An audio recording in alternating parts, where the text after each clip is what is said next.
They said Dominic Moretti didn't have a weakness. They said the head of the Chicago outfit was a machine cold, calculating, and impossible to kill. But on a rainy Tuesday in November, inside the city's most exclusive private dining room, a $100 million deal was about to turn into a bloodbath. And the only thing standing between the most dangerous man in America and certain death wasn't his bodyguards or his guns. It was a 24-year-old waitress, shaking in her heels, holding a bottle of 82 Petrus, who leaned in and whispered 5 words that changed history. That's the wrong formula. The private room at the Gilded Cage smelled of old money leather, truffle oil, and the metallic tang of fear. Outside, the Chicago wind battered the glass panes of the penthouse restaurant, but inside, the air was still, dangerously still. Dominic Moretti sat at the head of the mahogany table. He didn't look like a mob boss. Or at least, not the kind you saw in the movies. He wore a charcoal Tom Ford suit that fit his broad shoulders like armor. His dark hair was swept back, revealing a face that was all sharp angles and cold calculation. He wasn't eating. He was watching.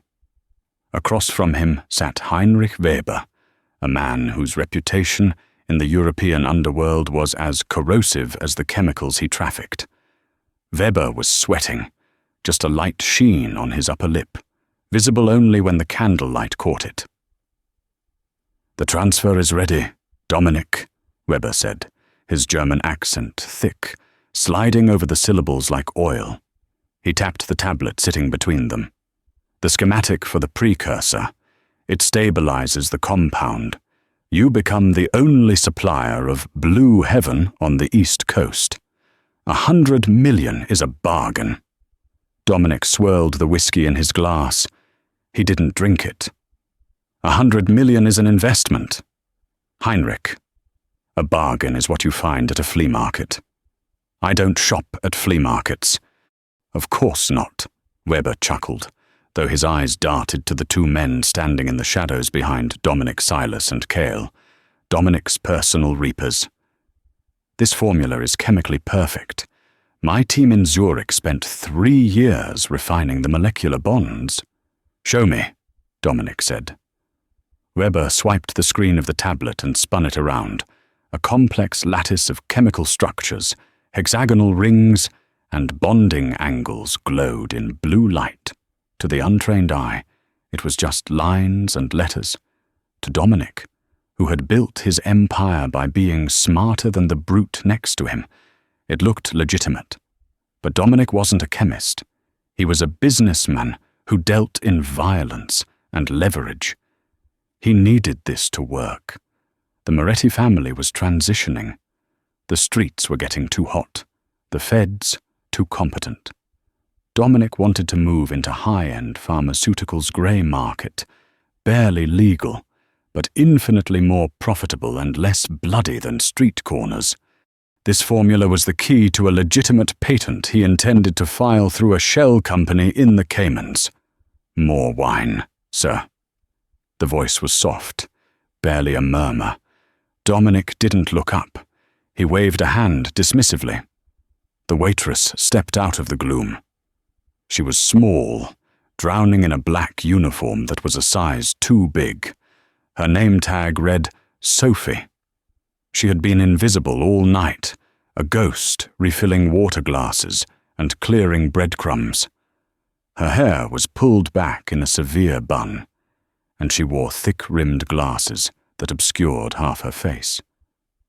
She moved to Weber's side first, pouring the heavy red wine with a steady hand. Then she moved to Dominic. As she leaned in to pour, the scent of her hit him.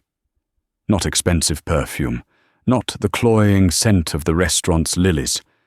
She smelled like rain and vanilla. It was disarming. Dominic's eyes stayed on the tablet. He was about to press his thumb to the biometric scanner on his phone to authorize the wire transfer. $100 million, Dominic muttered. "Weber, If this fails, you know I won't just sue you. It won't fail. Weber smiled, his teeth yellowed. It is the formula for the future. The waitress, Sophie, froze. The bottle of wine hovered over Dominic's glass. She was looking at the tablet. Her eyes, usually cast down in deference, were locked onto the glowing blue hexagon on the screen. Her breathing hitched. It was a tiny sound, a sharp intake of breath, but in the silence of the room, it sounded like a gunshot. Dominic's hand paused over his phone. He looked up, annoyed. "Is there a problem?" Sophie blinked, snapping back to reality. Her face went pale. No, sir. Apologies." She finished pouring, but her hand shook. A single drop of red wine splashed onto the white tablecloth, blooming like a fresh bullet wound. Weber snapped. "You clumsy little—" "Leave it!" Dominic commanded, his voice low. He wasn't looking at the stain. He was looking at the waitress. He saw something in her eyes behind those thick glasses. Panic. No. Recognition. She clutched the bottle to her chest, retreating. "I'll get a cloth." "Wait," Dominic said. The command stopped her dead in her tracks. Dominic turned his chair slightly, ignoring Weber. He looked at the girl. "You saw something." "I don't know what you mean, sir." "You looked at the screen," Dominic said, standing up. He towered over her. "And you stopped breathing. Why?" "I'm just a waitress," she whispered, her grip on the bottle whitening her knuckles. "I don't know anything about chemistry." Weber laughed, a nervous, barking sound. "Dominic, surely you aren't letting the help distract you. She's probably dazzled by the number of zeros." Dominic ignored him. He took a step closer to Sophie. He could see the pulse jumping in her neck. "You're lying. You're terrified. And it's not of me. It's of that screen." He grabbed her wrist. Not roughly, but with a grip that promised no escape. "Look at it again." "Dominic, this is ridiculous," Weber protested, standing up. "We have a schedule." "Sit down." "Heinrich." Silas. The bodyguard rumbled from the shadows. Weber sat. Dominic pulled Sophie toward the table. "Look at the formula. Sophie, tell me what you see." She refused to look. She stared at his tie. "Please, I just need this job. Please let me go." "I'm about to send $100 million to this man," Dominic said, his voice dropping to a lethal whisper near her ear. "If I send it, and this formula is fake, I will have to kill him. And then, because you were the only witness to my embarrassment, I'll have to kill you too." Sophie shivered.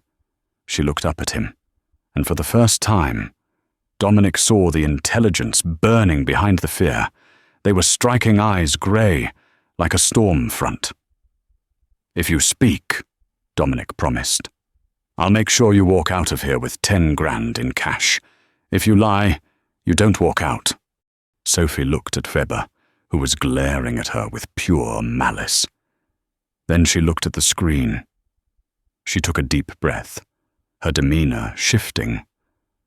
The terrified waitress vanished, replaced by someone else, someone sharper. She leaned down, her finger hovering over the tablet. "That's the wrong formula," she whispered. The room went dead silent. Weber slammed his hand on the table. "This bitch is crazy. She's a waitress. What would she know about molecular synthesis?"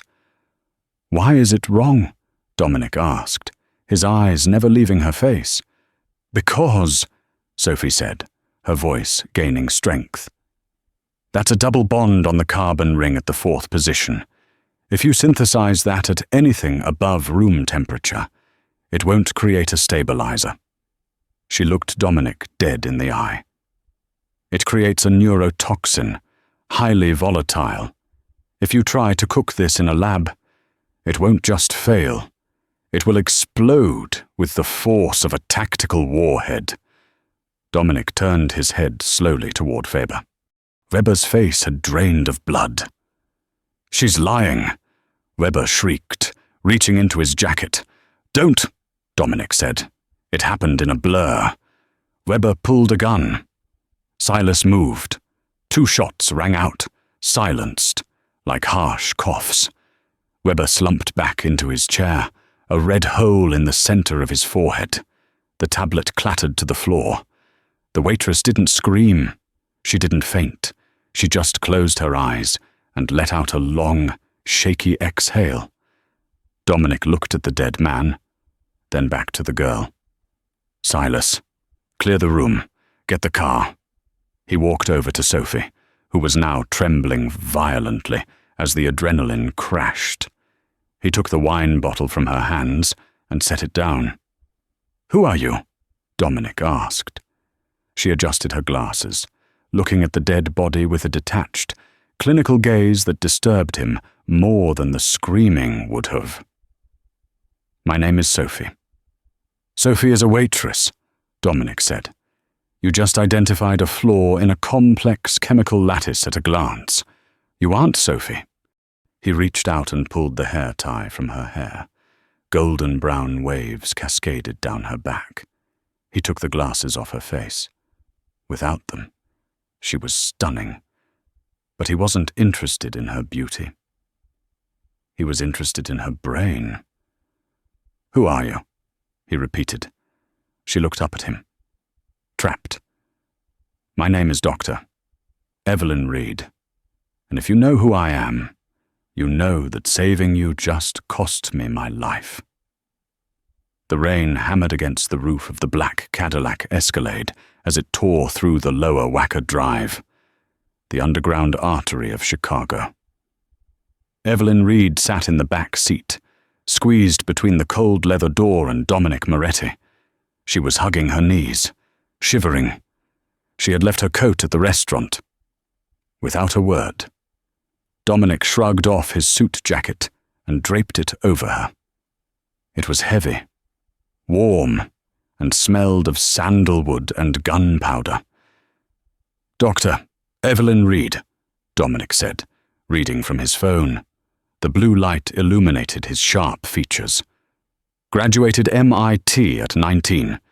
PhD in chemical engineering at 22. Lead researcher for Helios Dynamics." He scrolled down. "Disappeared 8 months ago. Presumed dead in a lab fire." He turned to look at her. "You're a ghost. Doctor." "I wish I was," Evelyn muttered, pulling his jacket tighter. "It would be safer. Why are you running?" Evelyn looked out the window at the concrete pillars flashing by. "You know why. You're in the life. You know what happens when you invent something that dangerous people want." "Helios Dynamics," Dominic mused. "That's a front for the Russian Bratva, the Volkov family." Evelyn flinched at the name. "They wanted me to build a synthetic opioid, something stronger than fentanyl but undetectable in standard toxicology screens. They called it the Void. And you refused. I told them the formula was impossible. I rigged the lab to blow to destroy my research and ran. I've been waiting tables in Chicago, paying cash for rent, staying off the grid." She laughed bitterly. "And then the head of the Moretti family walks into my section and nearly buys a bomb from a Swiss hack." Dominic studied her. He had heard rumors of the Void. Everyone in the underworld had. If the Russians got it, they would own the drug trade for the next 50 years. And this girl, this terrified, brilliant girl, was the only one who could create it. "You saved me $100 million tonight," Dominic said. "And you saved my life. Weber's formula would have killed me and half my crew when we tried to test it." "You're welcome," she said dryly. "Can you let me out now? I need to get to the bus station. Weber's men will have called it in." if the Volkovs find out I surfaced. You can't go to the bus station, Dominic said calmly. Why not? Because Heinrich Weber was a broker. He was selling that formula on behalf of someone. Do you know who? Evelyn felt a cold pit in her stomach. Who? The Volkovs, Dominic said. They were trying to scam me with a fake formula to fund their hunt for you. Weber is dead, which means the Russians know the deal went south. They'll be looking for witnesses. He leaned in closer.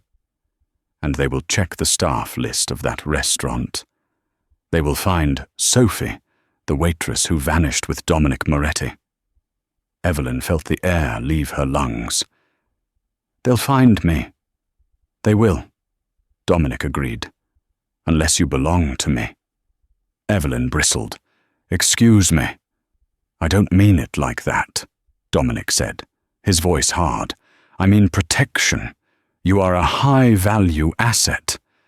Evelyn, the Russians want you to build a drug. I want to build something else. I'm not building drugs for you either, she snapped. Dominic's lips twitched. A smirk. I told you, I don't shop at flea markets. I want to legitimize. That formula I was buying, I wanted it for clean energy tech. I have the infrastructure. I have the capital. I needed the science. He extended a hand. Work for me. I'll keep the Russians off your back. I have the best security in the world. You verify the formulas. You help me build a legitimate pharmaceutical empire, and I ensure no one ever touches you again. And if I say no, then I open this door, Dominic said, gesturing to the rain-slicked street. And you take your chances with the Volkovs? Evelyn looked at his hand. It was large, scarred, and steady. She looked at the door.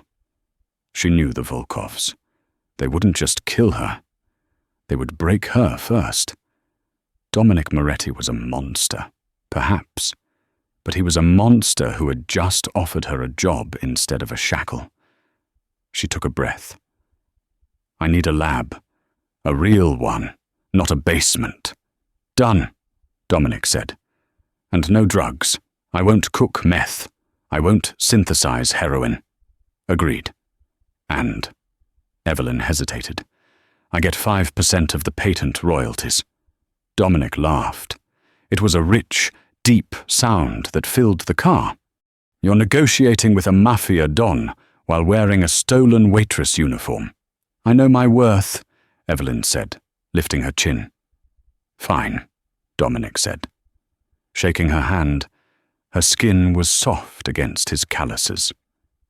Welcome to the family, Doctor. Read. The Moretti estate was not a house. It was a fortress masked as a Tuscan villa on the shores of Lake Michigan. High walls, cameras in every tree, and men with earpieces patrolling the perimeter. Evelyn was given a suite in the East Wing. It was larger than her entire apartment back in Boston. The closet was filled with clothes in her size silks, cashmeres, tailored trousers. It was terrifying how fast Dominic could mobilize resources. For 3 weeks, she lived in a strange limbo. She didn't see Dominic. She saw Silas, the giant bodyguard, who brought her meals and escorted her to the state-of-the-art laboratory Dominic had installed in the converted guest house. It was real. The equipment was top-tier. Spectrometers, centrifuges, reagents that cost more than gold. Evelyn threw herself into the work. It was the only way to keep the panic at bay. She began analyzing the data Dominic sent her legitimate pharmaceutical precursors, stress-testing them for flaws. She was safe, or so she thought. One evening, late, she was in the lab, watching a solution turn from clear to azure blue. The intercom buzzed. Doctor, read Mr. Moretti requests your presence in the library. Evelyn wiped her hands on her lab coat. She hadn't spoken to him since the car ride. She walked through the silent house, the marble floors cool under her feet. The library was dim, lit by a roaring fireplace. Dominic was standing by the window, staring out at the dark lake. He held a tumbler of amber liquid. "The analysis on the beta blockers came back," he said without turning. "You found a toxicity risk the FDA would have missed." "It was a simple error in the bonding agent," Evelyn said, standing by the door. "I fixed it." Dominic turned. He looked tired. The shadows under his eyes were deep. He wore a white dress shirt, the top buttons undone, sleeves rolled up. He looked less like a kingpin and more like a man carrying the weight of the world. "You're good," he said. "My investors are happy. We're moving forward with the patent." "Is that all?" Evelyn asked. "No." Dominic walked over to his desk and picked up a black envelope. "This arrived today." He handed it to her. Evelyn opened it. Inside was a single photograph. It was a picture of her. Taken yesterday. Through the window of the lab. Evelyn dropped the photo. "How the perimeter?" "A drone," Dominic said grimly. "High altitude. We shot it down. But the transmission had already been sent." "The Volkovs," she whispered. "They know you're here," Dominic said. "They sent a message with the photo." "What did it say?" Dominic took the photo from the floor and tossed it into the fire. He watched it burn. It said, "Return what is ours, or we burn the house down with everyone inside." Evelyn backed away. "I have to leave. I can't put you in this danger." Dominic moved faster than she expected. He crossed the room and stood in front of her, blocking her path. "You aren't leaving," he said. "They will come for me." "Dominic, you don't know them. They are relentless." "And so am I," Dominic said. His voice was fierce. He reached out, his hand cupping her cheek. The touch was electric. Evelyn froze. "I don't give up my people," Dominic said softly. "And you are one of mine now." "I'm just an employee," she stammered, her heart racing. "Are you—" Dominic stepped closer, forcing her to look up at him. The air between them crackled with a tension that had nothing to do with chemistry and everything to do with biology. "Because for the last 3 weeks, I haven't been able to stop thinking about the girl who looked a gun in the face and worried about a chemical equation." Evelyn's breath caught. "Dominic." "I'm doubling the guard," he said, his thumb brushing her cheekbone. "And you are moving out of the East Wing." "Where am I going?" "To my quarters," he said. "It's the most secure room in the house. No one gets in unless I say so." "Is that appropriate?" Dominic leaned down, his lips inches from her ear. "Probably not. But I'm a criminal. Evelyn, I don't do appropriate. I do necessary." Suddenly, the glass of the window shattered. A red laser dot appeared on Dominic's chest. "Down!" Dominic roared. He tackled her to the ground, just as a bullet tore through the space where his head had been. The library doors burst open. Silas was there, assault rifle raised. "Perimeter breached!" Silas yelled. "They're inside the walls." Dominic pulled Evelyn up, shielding her body with his own. He pulled a handgun from his waistband, a sleek, black Beretta. "Do you trust me?" he asked her, his eyes wild with the thrill of the fight. Evelyn looked at the shattered window, then at the man holding her like she was the most precious thing in the world. "Yes," she said. "Good." Dominic kicked the library door shut and locked it. "Because things are about to get messy. We need to get to the safe room, but we have to cross the main hall." "How many of them are there?" "Enough to start a war," Dominic said. He checked the clip. "Stay behind me. If I fall, you run. You run. And you don't look back." "I'm not leaving you," Evelyn said, surprising herself. Dominic looked at her, and for a second, the violence in his eyes softened. He kissed her. It was hard, fast, and desperate, a kiss of a man who might not live to see the morning. "Then let's go," he said. He kicked the door open, and the gunfire erupted. The hallway of the Moretti estate had turned into a kill box. The air was thick with the acrid smell of drywall dust and cordite. Dominic moved with terrifying precision, firing 2 shots, moving, firing 2 more. But for every Russian mercenary that fell, 2 more seemed to repel from the skylights or breach the French doors. Evelyn was crouched behind a heavy oak sideboard, her hands pressed over her ears. The noise was deafening, a continuous, roaring thunder that vibrated in her teeth. "We can't stay here," Silas roared, reloading his assault rifle with a fluid motion. Blood was streaming down the giant's left arm, soaking his white shirt. "They've cut the power to the west wing. We're being funneled toward the main entrance. It's a trap." Dominic slid behind the sideboard next to Evelyn. He was breathing hard, a sheen of sweat on his forehead. He checked his magazine. 3 rounds left. "Silas." "1 mag, then I'm down to the knife." "The garage is on the other side of the kitchen," Dominic said, his voice calm despite the chaos. "If we can get to the armored SUV, we have a chance. But the kitchen is swarming with them." Evelyn looked at Dominic. He was calculating odds, looking for a tactical advantage that didn't exist. He was a master of violence, but he was outnumbered. "Stop shooting," Evelyn said suddenly. Dominic looked at her. "Excuse me. If you go into that kitchen shooting, we die," she said, her voice trembling but her eyes hard. "It's a confined space, industrial ventilation, gas stoves. So, Evelyn said, her mind racing through the chemical properties of household items. "I don't need a gun. I need 10 seconds and a bottle of high-concentration ammonia and bleach.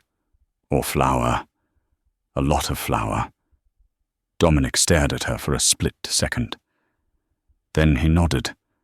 "Silas, cover fire. We're going to the pantry." They moved. Dominic grabbed Evelyn's hand, and they sprinted low across the marble floor. Bullets chewed up the ground at their heels. They crashed through the swinging doors of the kitchen. It was empty for now, but the shadows outside the windows were moving. "The pantry!" Evelyn shouted. She scrambled inside, tearing open bags. It wasn't high-tech chemistry. It was basic physics. She grabbed a 50-pound sack of flour, imported Italian 00 flour, intended for pasta.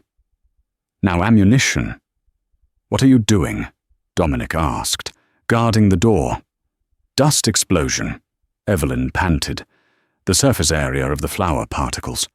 If suspended in the air and ignited, it's more powerful than dynamite.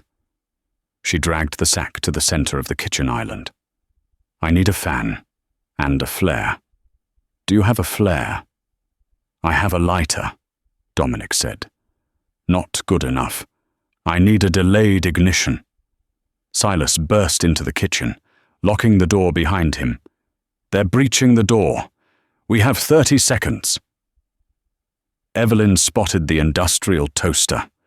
She jammed the lever down. She ripped the flour bag open and poured it into a large metal mixing bowl, then turned the ceiling fan on high. She threw handfuls of flour into the air, creating a thick, white fog. "Get to the service exit," she screamed. "Now." Dominic didn't argue. He grabbed Silas and shoved him toward the back door. He grabbed Evelyn by the waist and threw her ahead of him. "When I say run, you run." Evelyn coughed, the air thick with white dust. The kitchen door splintered. 3 men in tactical gear burst in, laser sights sweeping the fog. "Fire!" one shouted. The muzzle flash of the Russian's rifle was the spark. Doom. It wasn't a bang. It was a concussive wave. The flour dust in the air ignited instantly, consuming the oxygen in a massive fireball that blew the kitchen windows out and sent the heavy stainless steel appliances flying. The shockwave knocked Dominic and Evelyn flat onto the wet grass of the backyard. The kitchen was gone. A gaping, burning hole remained in the side of the villa. "Move!" Dominic groaned, hauling Evelyn up. His ears were ringing, and his suit was covered in white dust and soot. They sprinted for the detached garage. Silas was already there, punching the code into the keypad. The heavy doors rolled up. Inside sat the beast, a matte black Mercedes G-Wagon, armored to withstand an RPG.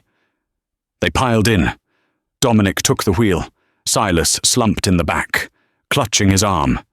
Evelyn sat in the passenger seat, her hands shaking uncontrollably now that the science was done and the adrenaline was fading. Dominic gunned the engine. The garage door wasn't fully open yet. But he didn't wait. He slammed the car into reverse, shearing off the bottom of the metal door with a screech of tearing steel. They hit the driveway doing 50. "Incoming!" Silas yelled. A black SUV blocked the main gate. Men were leaning out the windows, firing. "Hold on," Dominic said. He didn't swerve, he accelerated. The G-Wagon slammed into the blockade with the force of a freight train. Metal crunched, glass shattered, and the lighter SUV was spun violently into the stone pillar of the gate. Dominic didn't look back. He tore onto the main road, the engine roaring, speeding into the dark. Rainy night. Evelyn stared at the side mirror. The villa was burning. The life she had known for 3 weeks was gone. "Where are we going?" she whispered. Dominic's knuckles were white on the steering wheel. His eyes were fixed on the road, cold and terrifying. "To the only place in Chicago where God can't find us," he said. The safe house wasn't a penthouse. It was an abandoned textile factory in the meatpacking district, refurbished on the inside to be a fortress. The freight elevator rattled as it ascended to the top floor. When the metal grate slid open, Evelyn stepped into a vast, open-plan loft. Exposed brick, iron beams, and dust sheets covering furniture. It was cold. Silas collapsed onto a leather sofa, groaning. "I need the medical kit," Dominic ordered, stripping off his ruined jacket. "Evelyn, boil water. Find the whiskey." For the next hour, Evelyn wasn't a chemist. She was a nurse. She helped Dominic cut the shirt off Silas. The bullet had passed through the deltoid clean. But messy. Dominic stitched the wound himself, his hand steady, while Silas drank vodka straight from the bottle and bit down on a leather belt. When it was done, Silas passed out from the pain and the alcohol. Dominic walked to the far end of the loft, where a wall of windows overlooked the Chicago skyline. The rain had stopped, leaving the city glittering like a necklace of diamonds on black velvet. Evelyn approached him slowly. He was shirtless, and for the first time, she saw the map of violence written on his skin. Scars, burn marks, a knife wound on his ribs. He was a tapestry of survival. "You're bleeding," she said softly. Dominic looked down at his side. A piece of shrapnel from the kitchen explosion had grazed his oblique. "It's nothing. Sit down," Evelyn commanded. Dominic looked at her, surprised by the steel in her voice. He sat on a wooden crate. Evelyn found the antiseptic and a clean cloth. She knelt between his legs, dabbing at the wound. He hissed as the alcohol touched the raw skin. "Sorry," she murmured. "You saved us back there," Dominic said, his voice rough. "The flour. I would have just kept shooting until we were dead." "Physics doesn't care who holds the gun," Evelyn said, concentrating on the bandage. It just reacts. Why did you do it? Dominic asked. He reached out, his hand tilting her chin up so she had to look at him. You could have run. Amid the chaos, you could have slipped away. The Russians wouldn't have noticed. I told you, Evelyn said, her voice barely a whisper. I don't leave people behind. I am not people.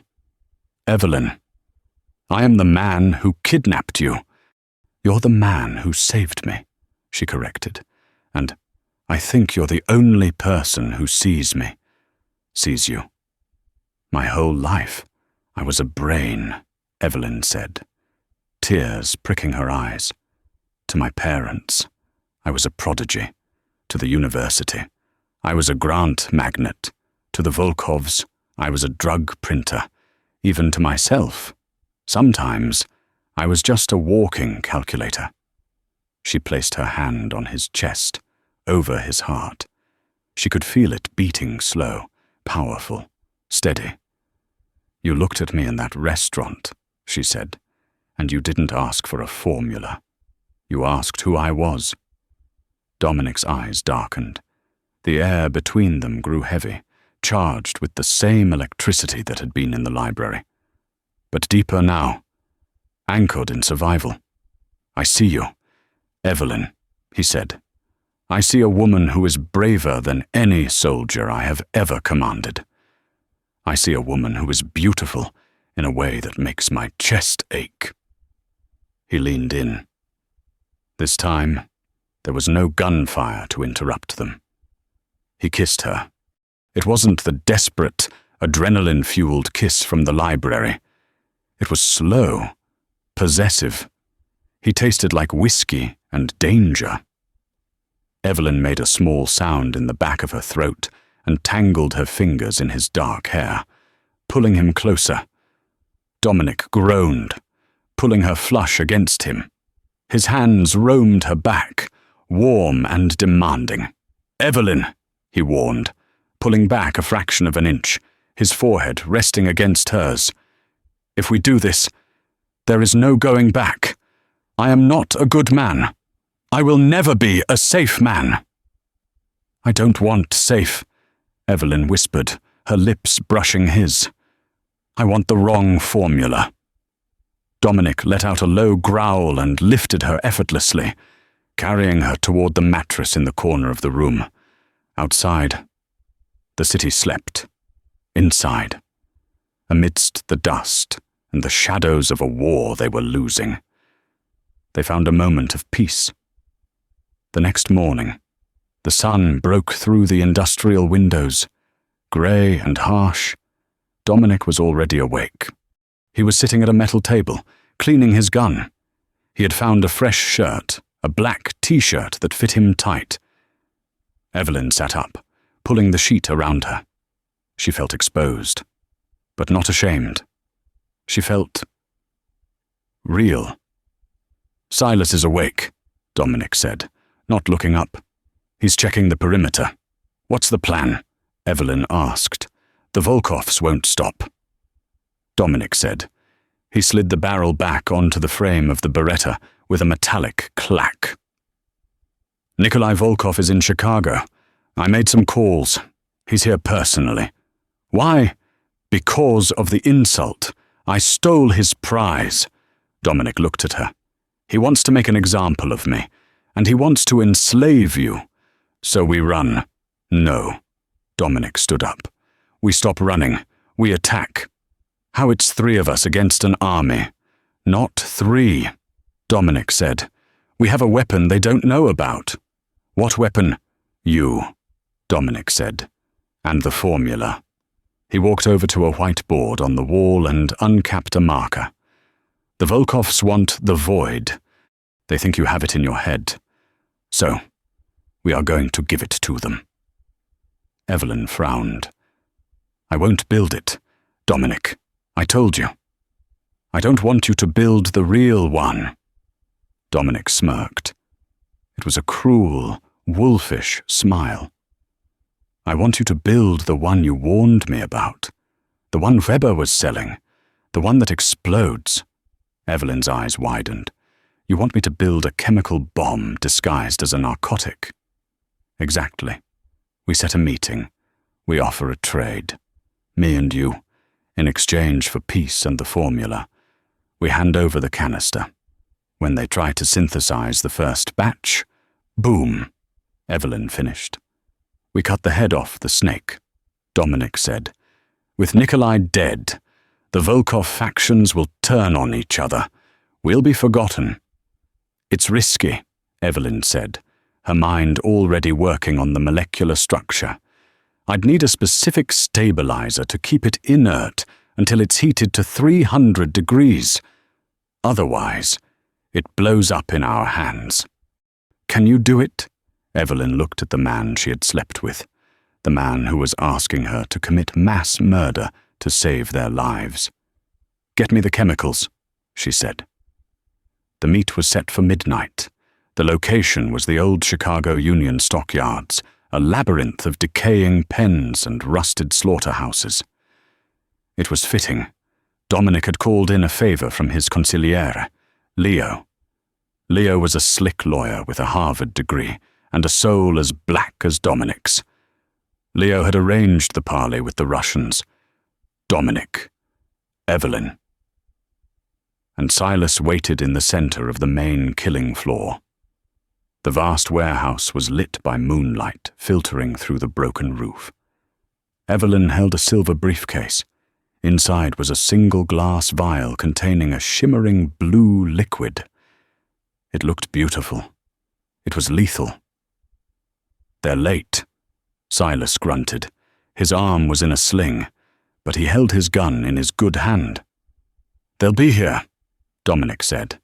He adjusted his earpiece. Leo, do you have eyes on the perimeter? Clear, boss. Leo's voice crackled in his ear. No snipers. Just 3 SUVs approaching the north entrance. Headlights swept across the killing floor.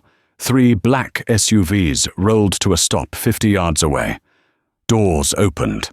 12 men stepped out. They were heavily armed. In the center stood Nikolai Volkov. He was a small man, wearing a long beige trench coat. He didn't look like a gangster.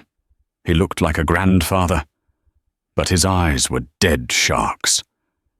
He walked forward, flanked by 2 guards. Dominic Moretti, Nikolai said. His voice was raspy, like dry leaves. You have caused me a great deal of trouble. You broke into my house. Nikolai, Dominic said, his voice echoing in the vast space. You owe me a new kitchen. Nikolai chuckled. I will buy you a new house when you are dead. But first, the girl. He looked at Evelyn. Doctor, Reed, you look healthy. I was worried the fire had damaged your assets. Evelyn stepped forward, her legs shaking, but her chin held high. I have the formula. Nikolai, it's in the case. Bring it to me. No. Dominic stepped in front of her. Terms first. You take the case. You leave Chicago. You never touch her or me again. You are in no position to dictate terms, Nikolai said. He raised a hand. Suddenly, a red laser dot appeared on Dominic's forehead, then another on Evelyn's chest, then another on Silas. Dominic froze. Leo, I thought you said no snipers. Static. Then, a new voice came over the warehouse speakers. A familiar voice. Sorry, Dom. Inflation is a bitch. The Russians offered double. Dominic's face went pale. Leo, his lawyer, his friend of 15 years. He sold us out, Silas growled, raising his gun. Don't, Dominic shouted. There are snipers. Nikolai smiled. You see, Dominic loyalty is just a question of currency. Now, drop your weapons. Dominic hesitated. He looked at Evelyn. He looked at the laser dot on her heart. He dropped his gun. Silas dropped his... Good, Nikolai said. Now, give me the case. Evelyn walked forward. She felt like she was walking to the gallows. She handed the silver case to Nikolai. He opened it. He lifted the vial to the moonlight. "Beautiful. It's stable," Evelyn said, her voice hollow. "But it needs to be kept under 50 degrees. We have a fridge in the car." Nikolai smiled. He handed the case to a guard. "Now," Nikolai said, pulling a gold-plated revolver from his coat. "Loose ends." He pointed the gun at Dominic. "Wait." Evelyn screamed. "The formula. It's encrypted, the chemical bonds. They require a catalyst sequence. Without it, the drug is useless." Nikolai paused. "Is that so?" "Yes." Evelyn lied. She was improvising. "If you kill him, I won't give you the sequence. I'll bite my tongue off before I tell you." Nikolai studied her. "You love him. How quaint." He lowered the gun. "Very well. We take them both. The giant. You can kill." "No." Dominic lunged. A sniper shot rang out. It hit the ground inches from Dominic's feet. "Next one goes in your knee," Nikolai warned. "Load them up." The Russian guards swarmed them. They zip-tied Dominic's hands behind his back. They grabbed Evelyn. As they were being dragged toward the SUVs, Dominic locked eyes with Evelyn. "The trap," he whispered. "Does it still work?" "Only if they cook it," she whispered back, tears streaming down her face.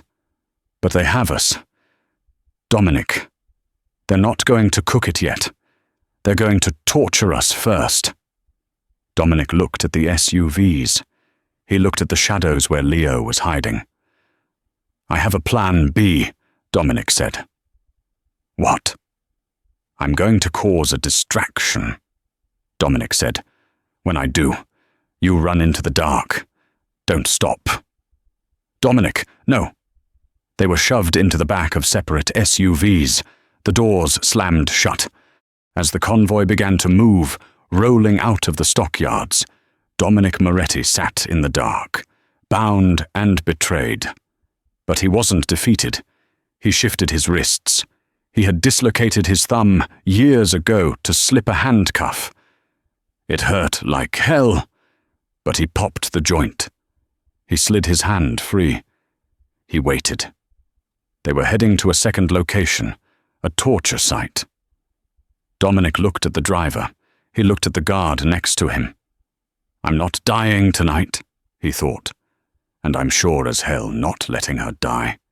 He lunged for the guard's throat. The interior of the speeding SUV was a cage of leather and darkness. Dominic Moretti's right hand was a throbbing agony. The thumb dislocated, the joint swollen, but the pain was a tether. It kept him sharp. It kept him angry. The driver, a thick-necked Russian named Boris, was watching the road, confident in the zip ties binding his prisoner. The guard next to Dominic, a man with a scar running through his eyebrow, was busy texting on a burner phone, likely updating Nikolai on their ETA to the processing plant, a euphemism for a torture chamber. Dominic didn't breathe. He waited for the rhythm of the road. They were hitting the potholes of the industrial district now. Bump, bump, swerve. Now. Dominic didn't lunge. He exploded.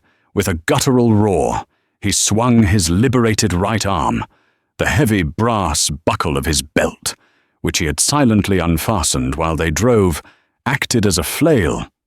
It struck the guard in the temple with a sickening crack. The man slumped against the window, unconscious before he could drop his phone. "What the—" Boris shouted, his eyes darting to the rearview mirror. Dominic didn't give him time to process. He threw his body forward, jamming his left shoulder between the front seats. He kicked out with both legs, his dress shoes connecting with the steering wheel.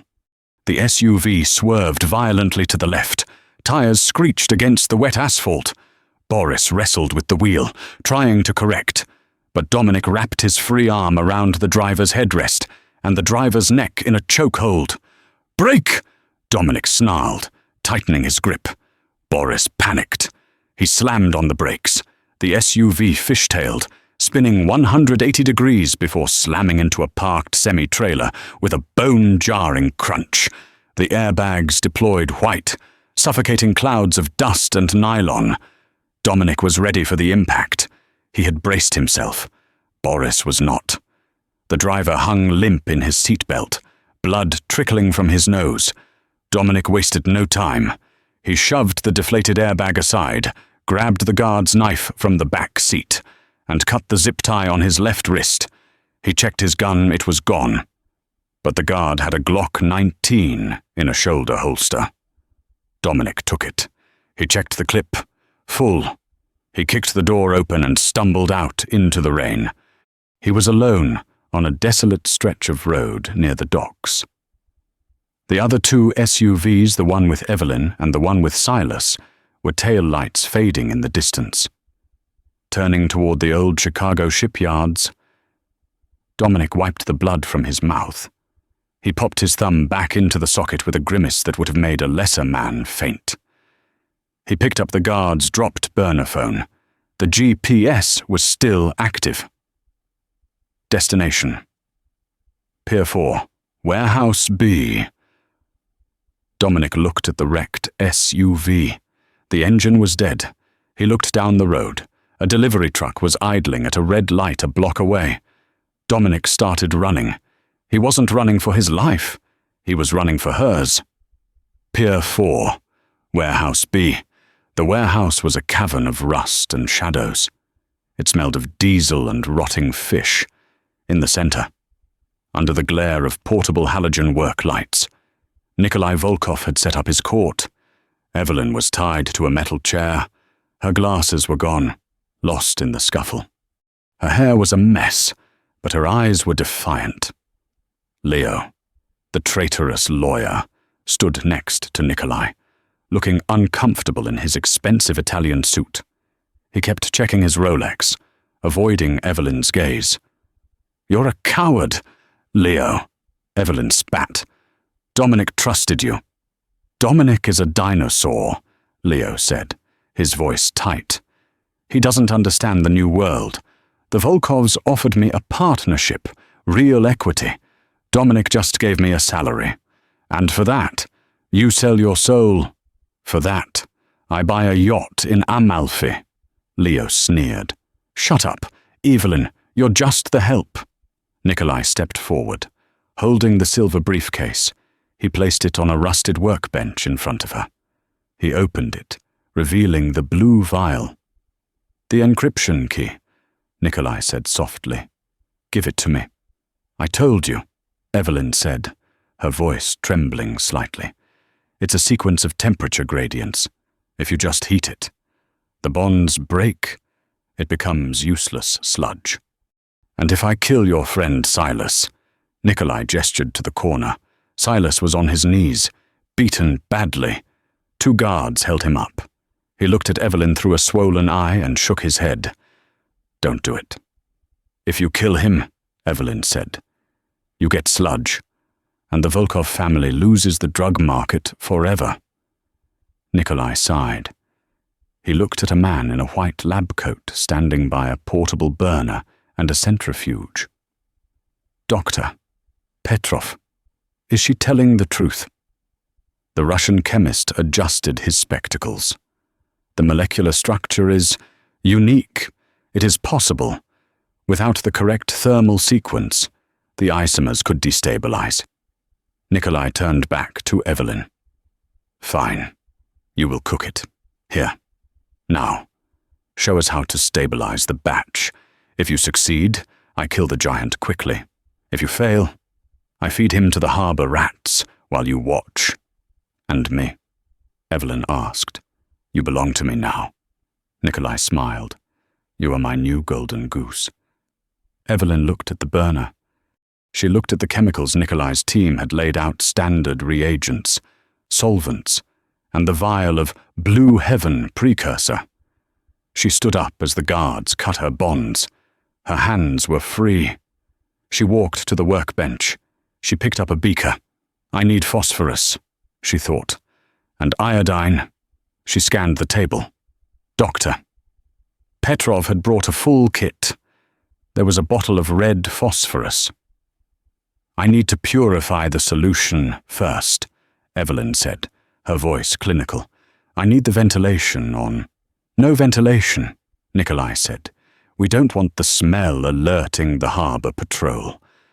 Then it might get hot, Evelyn said. She began to mix. Dominic was a shadow moving through the rafters. He had scaled the drain pipe on the east side of the warehouse. He was now 20 feet above the kill floor, balancing on a rusted catwalk. He looked down. He saw the setup. 12 men. Nikolai, Leo, Silas on his knees, and Evelyn. She was cooking. He saw the intensity in her movements. He recognized that look. It was the same look she had when she poured the wine. She was calculating. She wasn't making drugs. She was making a bomb. Dominic checked the Glock. 15 rounds. 12 targets. The math was bad. He needed an edge. His eyes scanned the warehouse. Behind the group, near the loading bay doors, were stacks of old propane tanks used for forklifts. If he could rupture one. But he needed a spark. He looked at Evelyn. She was heating a beaker over the open flame of the Bunsen burner. Dominic holstered the gun. He reached into his pocket and pulled out a Zippo lighter Silas's, which he had pocketed in the safe house. He crawled along the beam until he was directly over the propane tanks. He took a deep breath.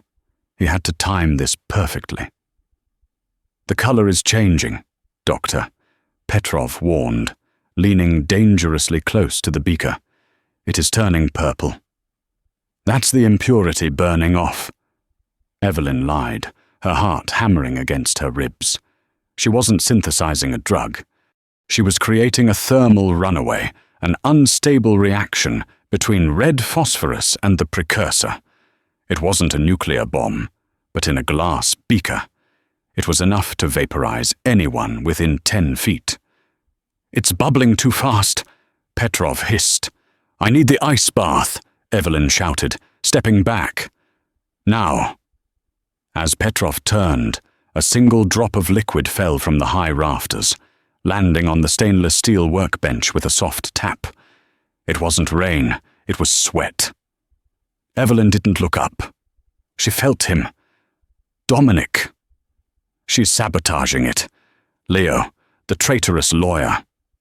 Suddenly screamed, pointing a trembling finger. Shoot her. Leo reached for his gun, but he was too slow. Crack! A single shot rang out from the darkness above. Leo's hand exploded in a mist of red. He collapsed, screaming, clutching his mangled fingers. Up top, Nikolai roared. The guards raised their rifles, but Dominic didn't wait. From the catwalk, he dropped a lit Zippo lighter. It tumbled end over end, landing squarely in a pool of oil Dominic had leaked from the machinery moments before. Whoosh! A wall of fire erupted behind the Russians. Cutting off their rear exit, Dominic launched himself from the rafters, landing on a guard and rolling to his feet, his stolen Glock firing. Bang! Bang! 2 guards fell. Silas, energized by the chaos, tackled another, wrestling a rifle free. But Nikolai was faster. He grabbed Evelyn, wrapping an arm around her throat and pressing his gold revolver to her temple. Stop! Nikolai screamed. Drop the guns or she dies. The warehouse went deathly silent. Save for the crackling fire, Dominic froze, his gun leveled at Nikolai's head. He was covered in blood and grease, his chest heaving. You lost, Moretti! Nikolai sneered, backing toward the side exit, dragging Evelyn with him. I take the girl. You burn with the warehouse. Evelyn couldn't breathe, but her eyes locked onto the bubbling beaker left on the workbench. Dominic, she choked out. The formula. It's not finished. Dominic's eyes flickered to the purple liquid. He understood. Nikolai, Dominic said, lowering his weapon slowly. You want the prize. Take it. Nikolai, blinded by greed, glanced at the beaker. Grab it, he ordered his remaining guard. The guard reached out. Duck, Dominic whispered. Evelyn threw her weight backward, biting Nikolai's hand with feral force. He howled, loosening his grip. Evelyn dropped to the floor and rolled away. The guard's hand touched the beaker. The thermal shock of the cold tongs meeting the superheated glass triggered the reaction instantly. Boom! The workbench disintegrated. A pressure wave of superheated steam and glass shards blasted outward like a claymore mine. The guard was thrown backward. Nikolai took the full brunt of the blast, screaming as the chemicals seared across him. Run! Dominic yelled. He grabbed Evelyn's hand. Silas was already limping toward the bay doors. They sprinted into the night just as the fire reached the stacked propane tanks. The warehouse erupted. The shockwave lifted them off their feet, throwing them onto the wet concrete of the pier as the building collapsed into a fiery ruin behind them. The aftermath. Dominic lay on his back in the rain, gasping for air. He felt a hand on his chest. Evelyn was hovering over him, her face smudged with soot but radiant with relief. You're late, she whispered, tears tracking through the ash on her cheeks. Traffic was murder. Dominic groaned, sitting up. Nikolai. Gone, Dominic said, and the formula vaporized. Evelyn smiled. Along with the Volkov Empire. Dominic pulled her close, kissing her fiercely, a kiss that tasted of smoke, rain, and survival. You did good, Sophie, he murmured against her lips. It's Dr. Reed, she corrected softly. And you owe me a new lab. I'll buy you a university, Dominic promised, standing up and wrapping his ruined jacket around her shoulders. But first, we rewrite the formula. No more drugs. No more running. We build something real. Together. Together. Dominic said. Let's go home. Wow, just... wow. Talk about explosive chemistry. I don't know about you, but when Evelyn synthesized that bomb, right under Nikolai's nose, I was holding my breath. That is the story of how a waitress and a mafia boss took on the entire Russian underworld with nothing but a fake formula and a whole lot of nerve. Dominic Moretti went from a cold-blooded killer to a man willing to burn down a city for the woman he loved. And Evelyn, she proved that the most dangerous weapon in the room isn't the gun, it's the brain. If you enjoyed this roller coaster of a mafia romance, make sure to smash that, like, button it helps the channel more than you know.